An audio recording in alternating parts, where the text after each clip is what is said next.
Hello बच्चों, स्वागत है हमारे इस यूट्यूब के चैनल पे। बच्चों, आज की क्लास में हम लोग क्लास 12th के रासायनिक बलगत चैप्टर के अगले टॉपिक के बारे में बात करने वाले हैं। और आज जो हम लोग टॉपिक पढ़ेंगे, तृतीय कोटि की अभिक्रिया की अर्धायुकाल और तृतीय कोटि की अभिक्रिया के लक्षण के बारे में बात करेंगे बच्चों। ठीक ना, एक एक करके हम लोग देखते हैं, ध्यान दीजिएगा। देखिए, तृतीय कोटि की अभिक्रिया की अर्ध आयुकाल के बारे में बात कर रहे हैं। देखिए, अर्ध आयुकाल की परिभाषा हमने पिछली वीडियो में आपको बताया था, ठीक ना। अर्ध आयुकाल का मतलब ही होता है कि कोई रासायनिक अभिक्रिया में अभिकारक की प्रारंभिक सांद्रता जितने समय में आधी मात्रा विघटित हो जाए ना, जितने समय में अभिकारक की आधी मात्रा विघटित हो जाती है, उस समय को हम लोग बोलते हैं अर्ध आयुकाल। क्या बोलेंगे बच्चों? अर्ध आयु काल। तो देखते हैं इसके लिए क्या डेरिवेशन है, ध्यान देंगे सभी लोग। देखिए, तृतीय कोटि की अभिक्रिया की अर्ध आयु काल में सबसे पहले तृतीय कोटि की अभिक्रिया के लिए समाकलित वेग जो हम लोग निकाले थे उसकी बात करते हैं। देखिए, k = 1/2t ब्रैकेट में 1/a माइनस एक्स का स्क्वायर माइनस 1/a का स्क्वायर। ठीक है, तो ये तृतीय कोटि की अभिक्रिया के लिए समाकलित वेग है।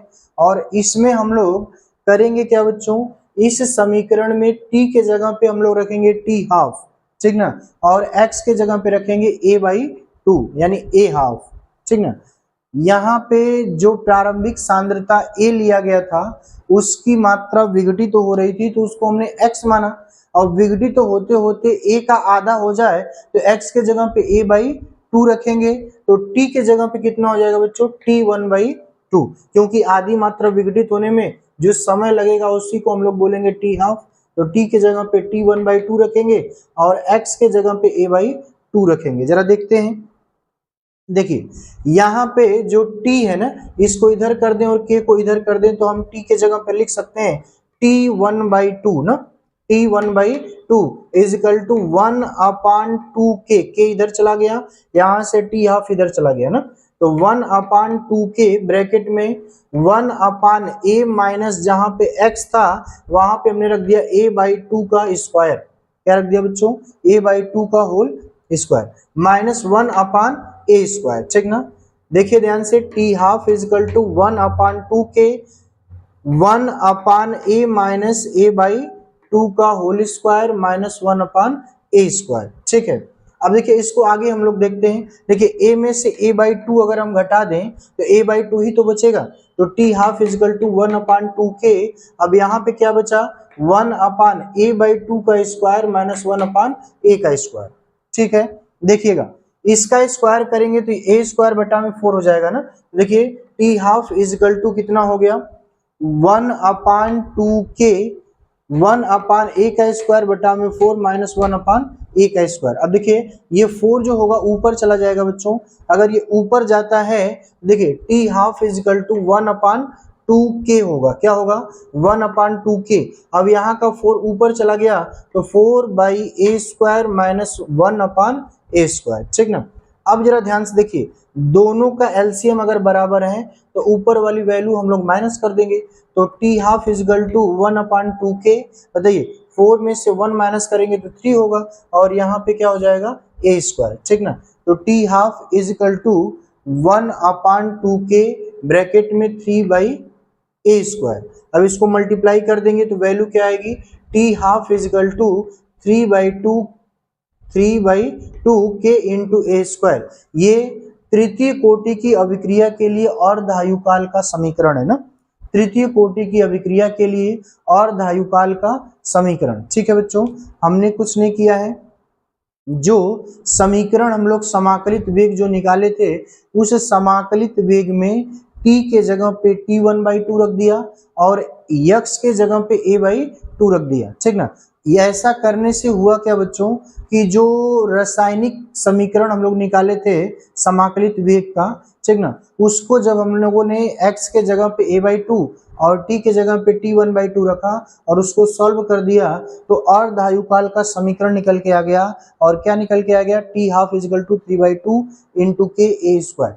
ठीक है, तो ये हो गया आपका अर्ध आयुकाल, तृतीय कोटि की अभिक्रिया के लिए अर्धायुकाल। ठीक है, आगे हम लोग बात करते हैं। देखिए, तृतीय कोटि की अभिक्रिया के लक्षण की अगर हम लोग बात करें तो तृतीय कोटि की अभिक्रिया के लक्षण में पहला पॉइंट लिखा गया है कि तृतीय कोटि की अभिक्रिया, ये जो समीकरण समाकलित वेग है ना, इसी समीकरण की बात कर रहा है। k इक्वल टू 1/2 के 2t ना, k equal to 1/2t 1/a minus X का स्क्वायर माइनस 1/a का स्क्वायर, ये जो समीकरण है तृतीय कोटि की अभिक्रिया इसी समीकरण का पालन करती है।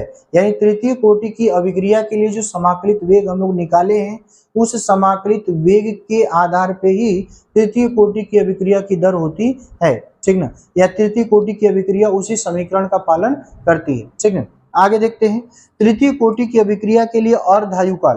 देखिए, तृतीय कोटि की अभिक्रिया के लिए अर्धायुकाल का समीकरण हम लोग निकाले हैं ना, T½ equal to 3/2 k into A square. ठीक है, तो तृतीय कोटि की अभिक्रिया की अर्धायुकाल की बात करें तो तृतीय कोटि की अभिक्रिया की अर्धायुकाल भी इसी समीकरण का पालन करेगा। ठीक ना, तृतीय कोटि की अभिक्रिया की अगर हम बात करें तो इसकी अर्धायुकाल T½ equal to 3/2 k into A का स्क्वायर, इसी समीकरण का ये क्या करती है, पालन करती है। ठीक ना, आगे हम लोग बात करते हैं बच्चों, तृतीय कोटि की अभिक्रिया के वेग की मात्रक की बात कर लें तो तृतीय कोटि की अभिक्रिया के वेग का मात्रक जो होता है mole litre inverse second inverse होता है ना, mole litre inverse second inverse होता है। ठीक है, लेकिन वहीं अगर हम लोग तृतीय कोटि की अभिक्रिया के वेग स्थिरांक के मात्रक की बात कर लें तो वेग स्थिरांक का मात्रक हम लोग पिछली वीडियो में निकाले थे, मोल की power -2 litre square second inverse होता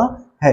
ठीक ना, वेग स्थिरांक का मात्रक क्या होता है बच्चों तृतीय कोटि की अभिक्रिया के लिए, मोल की पावर -2 लीटर स्क्वायर सेकेंड के पावर -1 यानी सेकेंड इनवर्स होता है। ठीक है, आगे हम लोग बात कर लें तृतीय कोटि की अभिक्रिया।